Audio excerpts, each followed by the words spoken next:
Transfer মার্কেটে খুব একটা বেশি হাইলাইট হয়নি যে বিষয়টা নিয়ে, সেটা হলো রাহুল ভেকে। এবং এই রাহুল ভেকেকে মোহনবাগান দল তাদের দলে তড়িঘড়ি সাইন করিয়ে নিয়েছে। কেন করিয়েছে না, পরমবীর সিং যে প্লেয়ারটাকে মোহনবাগান দল বেশ কয়েকদিন ধরে টার্গেট করে রেখেছিল, তাকে মোহনবাগান তাদের দলে নেবে, কিন্তু শেষ পর্যন্ত পরমবীর সিংকে যখন পেল না, তখন এই বিষয়টা তারা কনফার্ম করলো যে দরকার নেই আমাদের আর পরমবীর সিংয়ের পেছনে যাওয়ার, সেও আসতে রাজি নয়। কিন্তু কেন রাজি নয়, কি বৃত্তান্ত সবটাই ভিডিওতে আলোচনা করব। এবং সেই সঙ্গে মোহনবাগান দলকে নিয়ে আরও দুটো একটা আপডেট দেবো, যেটা হলো রায়ান উইলিয়ামসকে নিয়ে এবং দীপক টাংডিকে নিয়ে। রায়ান উইলিয়ামস মোহনবাগানে আসবে নাকি ইস্ট বেঙ্গলে যাবে, এই বিষয়টা নিয়ে বেশ কয়েকদিন ধরে ভারতীয় ফুটবল ট্রান্সফার মার্কেটে বেশ জল্পনা কল্পনা চলছে। কিন্তু আসল সত্যিটা কি, আদৌ কি দুটো দলের মধ্যে কোনো দলে যাওয়ার চান্স আছে? অনেক তো লিডিং চ্যানেল বলেই দিল যে খুব চান্স, মানে চলে আসবে আসবে ভাব। তো এই বিষয়টা তোমাদের সামনে তুলে ধরবো এবং সেই সঙ্গে দীপক টাংডিকে নিয়ে একটা বেশ গুরুত্বপূর্ণ আপডেট বেরিয়ে এসেছে, খবর বেরিয়ে এসেছে, যেটাও তোমাদের সঙ্গে শেয়ার করবো এই ভিডিওতে। তো ইম্পর্টেন্ট টপিক হতে চলেছে, অবশ্যই তোমরা ভিডিওটা শেষ পর্যন্ত দেখতে থাকো এবং ভিডিও শেষে তোমাদের মতামতটা কমেন্টের মাধ্যমে জানিয়ে দিয়ে যেও। তো চলো ভিডিওর মেন টপিকে যাওয়া যাক। তো প্রথমে কথা বলবো রাহুল ভেকের ব্যাপারটা নিয়ে। দেখো, রাহুল ভেকেকে মোহনবাগান দল সাইন করিয়েছে 1 বছরের জন্য। আমি কমিউনিটি পোস্টের মাধ্যমে যেটা জানিয়েছিলাম, সেটা আমি ভুল করে 2 বছর লিখে ফেলেছি। যাই হোক, 1 বছরের জন্য সাইন করিয়েছে। তো এবার এই বিষয়টা অনেকেও খুশি, অনেকেও অখুশি। দেখো, ব্যক্তিগতভাবে রাহুল ভেকের খেলা আমার যে খুব বেশি ভালো লাগে এমনটা নয়, কিন্তু অ্যাজ এ প্লেয়ার সে ভালো। ডিফেন্ডার হিসাবে যথেষ্ট সলিডিটি আছে। তবে মোহনবাগানের ফার্স্ট চয়েস ছিল পরমবীর সিং, কিন্তু তাকে পায়নি।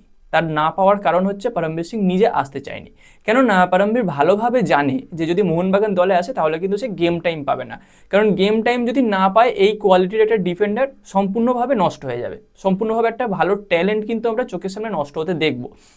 এই বিষয়টা পরমবীর সিং বুঝেছে, বা তার কোনো এজেন্ট হোক বা তার কোনো গুরুদেব স্থানীয় লোক হয়তো তাকে বুঝিয়েছে, যে কারণে পরমবীর সিং মোহনবাগান দলকে সম্পূর্ণ সম্মান দেখিয়েই বলেছে আমার এই মুহূর্তে মোহনবাগান দলে যাওয়া সম্ভব নয়, যে কারণে এই মুহূর্তে সে সাইন করে নিয়েছে নর্থ ইস্ট ইউনাইটেড এফসি দলে।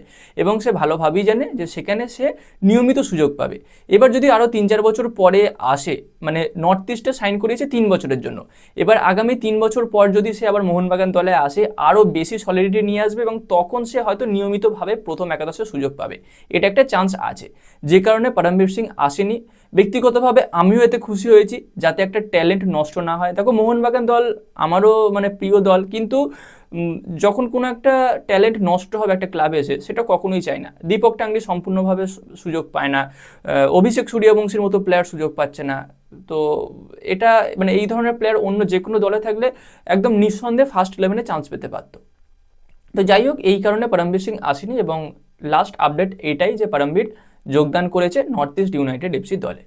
তো এই বিষয়টা গেল। এবার কথা বলবো রায়ান উইলিয়ামসকে নিয়ে।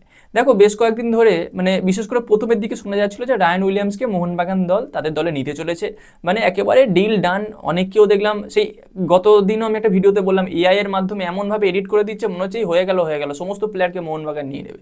কিন্তু এগুলো কি জাস্ট এআই এর মাধ্যমে করে দিচ্ছে, খুব সহজে হয়ে যাচ্ছে। যাই হোক, এমনটা নয়, সেই যা রটে তার কিছুটা হলেও ঘটে, এরকম অনেক কিছু আমি পোস্ট দেখেছিলাম সোশ্যাল মিডিয়ায়। কে করেছে কী করেছে আমার এই মুহূর্তে মনে নেই। যাই হোক, ফেসবুক বিভিন্ন পেজে বা বিভিন্ন অ্যাকাউন্টে দেখেছিলাম। তো রায়ান উইলিয়ামসকে নিয়ে বিষয়টা এসেছিল, কিন্তু এখনও পর্যন্ত রায়ান উইলিয়ামসের মোহনবাগানের আসার কোনো রকম কোনো সম্ভাবনা নেই, এমনকি ইস্টবেঙ্গল দলেও নেই। এবার তোমরা বলবে যে আমি থাম্বনেলে এক দিয়েছি আর এক বলছি, না দেখো, আমি থাম্বনেলে জিজ্ঞাসা চিহ্ন দিয়েছি যে কোন দলে যাবে। আদৌ কি যাবে? কিন্তু আদৌ যাবে না। আর যদিও বা যায়, এখনো পর্যন্ত যাওয়ার চান্স 1%, আর না যাওয়ার চান্স 99%। কেননা যখন এই বিষয়টা সামনে এসেছিল যে রায়ান উইলিয়ামস ভারতীয় নাগরিকত্ব গ্রহণ করতে চলেছে, তখন এইরকম কিছু টার্মস অ্যান্ড কন্ডিশন সামনে এসেছিল যে রায়ান উইলিয়ামস যখন ভারতীয় নাগরিকত্ব পেয়ে যাবে, তখন আপনিভাবে বেঙ্গালুরু এফসির সঙ্গে রায়ান উইলিয়ামসের চুক্তি বৃদ্ধি পেয়ে যাবে। তো এখন রায়ান উইলিয়ামস ভারতের নাগরিকত্ব পেয়ে গেছে, রায়ান উইলিয়ামস এখন ভারতীয়, সে কিন্তু এখন অস্ট্রেলিয়ান বা ফরেন কোটায় খেলবে না। তো সেই শর্ত অনুযায়ী রায়ান উইলিয়ামস কিন্তু এখন বেঙ্গালুরু এফসিতে কন্ট্রাক্ট এক্সটেন্ড করবে। এবার এই বিষয়টা এই মুহূর্তে সামনে আসছে, বা এই মুহূর্তে শোনা যাচ্ছে যে ইস্ট বেঙ্গল নাকি রায়ান উইলিয়ামসের জন্য অনেক বেশি পরিমাণ টাকা ট্রান্সফার ফি হিসাবে বেঙ্গালুরু এফসিকে দিতে চাইছে, এবং তার বিনিময়ে তারা রায়ান উইলিয়ামসকে চাইছে।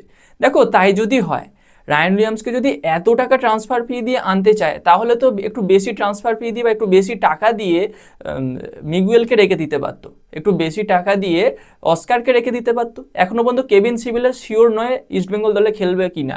কেভিন সিভিলের ওপর মানে এই আইএসএল এর বিভিন্ন ক্লাবের ইন্টারেস্ট আছে। মুম্বাই সিটি এফসি, ওদিকে জামশেদপুর এফসি, পাঞ্জাব এফসি, সবাই কিন্তু এই কেভিন সিভিলের ওপর একটা টার্গেট করে রেখে দিয়েছে, যদি সুযোগ হয় কেভিন সিভিলকে তুলবো। কিন্তু কেভিন সিভিলের এজেন্ট চাইছে মোহনবাগান দলে তাকে আনতে, কারণ মোহনবাগান, ইস্টবেঙ্গল এই দলগুলো ভারতীয় ফুটবলে এমন বড় নাম, যাতে করে এই দলে এলে এরা বেশি পরিমাণ টাকা তুলতে পারবে। আর এখন প্লেয়াররা যতটা না টাকা পায় তার থেকে বেশি এজেন্ট টাকা পায় ভাই, সত্যি কথা বলছি। তোমরা আগেও আমার ভিডিওগুলো দেখেছো, আমি এইরকমই স্টেট কাট কথা বলি। তো যে কারণে কিন্তু এই মানে এজেন্ট কেভিন সিভিলের সে চাইছে মোহনবাগান দলে নিয়ে আসতে, কিন্তু দেখো এই মুহূর্তে মোহনবাগান দলে নেওয়ার মতো কেভিন সিভিলেকে জায়গা নেই। অ্যালবার্টো রড্রিগেজ তোমার আছে, এবং সেই সঙ্গে সামির জেলস্কোভিচ আছে। এবার সেই জেলস্কোভিচ তোমার খেলতে পারে ডিফেন্স পজিশনও, এমনকি তোমার সিডিএম পজিশনও খেলতে পারে। রাহুল ভেগেকে নিয়েছে, সেই সঙ্গে সুভাশিস বোস আছে, এখনও পর্যন্ত দীপক টাংরি, ঠিক আছে দীপক টাংরির ব্যাপারটা একটু পরে বলছি, মেহতাব সিং আছে, দিব্যেন্দু বিশ্বাস আছে। তো এই জায়গায় যদি কেভিন সিভিলের মতো একটা প্লেয়ারকে নিয়ে আসে, নো ডাউট ভালো প্লেয়ার, খুব ভালো মানের প্লেয়ার, তো সে তো বিদেশি কোটায় খেলবে, তো কোন জায়গায় খেলাবে, কাকে অ্যাডজাস্ট করবে? যদি নিয়েও আসে তাতে করে প্লেয়ারটা ফালতু পড়ে পড়ে নষ্ট হবে। তো যে কারণে কেভিন সিভিলের এই মুহূর্তে মোহনবাগানে আসার চান্স নেই। অন্যান্য মানে টিমে যাওয়ার একটা চান্স আছে, কথাবার্তা চলছে। তো যাই হোক, টপিকটা একটু অন্যদিকে সরে গেলাম, যে এই রায়ান উইলিয়ামসের কথা বলতে গিয়ে। তো রায়ান উইলিয়ামসকে ইস্টবেঙ্গলে যে নেবে তারও কিন্তু কোনো নিশ্চয়তা নেই, এটাও একটা ভুয়ো খবর, সম্পূর্ণরূপে গুজব। তো তাহলে কি হতে পারে? এটাই হওয়ার চান্স এই মুহূর্তে সব থেকে বেশি, না রায়ান উইলিয়ামস বেঙ্গালুরু এফসির সঙ্গেই কন্টিনিউ করবে। এখনও পর্যন্ত এই খবরটাই শিওর, এই খবরটাই একেবারে ফাইনাল। এবং আগামীকাল কি হবে, আগামীকাল মনে করো ইস্টবেঙ্গল সত্যি ভাবলো আমরা অনেক টাকা ট্রান্সফার ফি দিয়ে দেবো, আর সেই ট্রান্সফার ফির বিনিময়ে আমরা রায়ান উইলিয়ামসকে আমাদের দলে নিয়ে আসবো। বেঙ্গালুরু এফসি দেখছে যে প্লেয়ারটার দাম যত আছে তার থেকে যদি ডবল টাকা পায়, কেন ছাড়বে না? ছাড়তেই পারে। তো সেটা আলাদা প্রসঙ্গ। এখনো পর্যন্ত যেটা আপডেট সেটাই তোমাদের সঙ্গে শেয়ার করলাম। এবার কথা বলবো দীপক টাংরিকে নিয়ে। দেখো এই বছর দীপক টাংরির সঙ্গে মোহনবাগানের কন্ট্রাক্ট শেষ হয়ে গিয়েছে, এবং সেই কারণেই দীপক টাংরিকে নিয়েও একটা রিউমার বেরোবে, এটা জানা কথা, বেরিয়েছে। দীপক টাংরি বিভিন্ন দলে নাকি যেতে চাইছে, কিন্তু সম্পূর্ণ ভুল খবর। দীপক টাংরি এখনো পর্যন্ত মোহনবাগান দলেই থাকতে চায়, কিন্তু এখনো পর্যন্ত মোহনবাগান দলের সঙ্গে দীপক টাংরির কন্ট্রাক্ট এক্সটেন্ডের ব্যাপারে খুব পজিটিভ কিছু কথাবার্তা হয়েছে এমনটা নয়, কিন্তু হয়েছে। দীপক টাংরিকে ইস্টবেঙ্গল দল অফার করেছিল, দীপক টাংরি এই অফারটা ক্যান্সেল করেছে। কিভাবে ক্যান্সেল করেছে? যে আমার ফার্স্ট প্রায়োরিটি মোহনবাগান দল। সে কিন্তু ইস্টবেঙ্গল দলকে কোনো রকম কোনো অসম্মান করেনি, যে আমি এতদিন মোহনবাগান দলের সঙ্গে ছিলাম, আমি আগে মোহনবাগান দলের সঙ্গে কথা বলবো, ম্যানেজমেন্টের সঙ্গে কথা বলবো, তারা যদি আমার সঙ্গে মানে কন্ট্রাক্ট বাড়াতে চায় তাহলে আমি মোহনবাগানের সঙ্গে কন্টিনিউ করব, আর যদি না চায় তখন আমি বিকল্প অন্যান্য দল ভাববো, সেটা ইস্টবেঙ্গল হোক কি মুম্বাই হোক কি অন্যান্য যে কোনো দল হোক।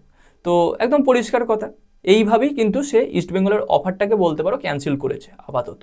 তো এর পরবর্তীতে যদি মোহনবাগান দল দীপক টাংরির সঙ্গে কন্ট্রাক্ট এক্সটেন্ড করতে না চায়, তাহলে সে অন্য যে কোনো ক্লাবে যেতে পারে। আমি বলবো চলে যাক, কারণ মোহনবাগান দলে এই মুহূর্তে থাকা মানে গেম টাইম পাবে না। হয়তো রিজার্ভ বেঞ্চটা দেখে খুব মনে হচ্ছে স্ট্রং, অনেক মোহনবাগান সমর্থক আমাকে বলবে কেন তুমি এইসব কথা বলছো, ভুলভাল বলো না ভাই। সেটা নয়, তোমাকে ক্লাব অবশ্যই তুমি ভালোবাসো, কিন্তু তার আগে দেশ, তার আগে যে কোনো একটা প্লেয়ারকে তো ভালোবাসতে হবে, প্লেয়ার নেই তো ক্লাব। তো এরকম ট্যালেন্ট যদি পড়ে পড়ে নষ্ট হয়, সেটা দেশের জন্য ক্ষতি। তো যাই হোক, এটা আমার ব্যক্তিগত মতামত তোমাদের সঙ্গে শেয়ার করলাম।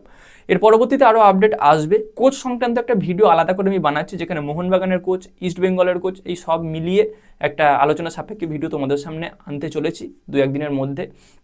তো সেই সমস্ত ভিডিওগুলো দেখতে চাইলে আমাদের চ্যানেলটাকে সাবস্ক্রাইব করে দিও, তার পাশের বেল আইকনটাকে অন করে দিও। তো গাইজ, আপাতত এই ভিডিওতে এই পর্যন্তই, দেখা হচ্ছে পরবর্তী ভিডিওতে। Bye bye.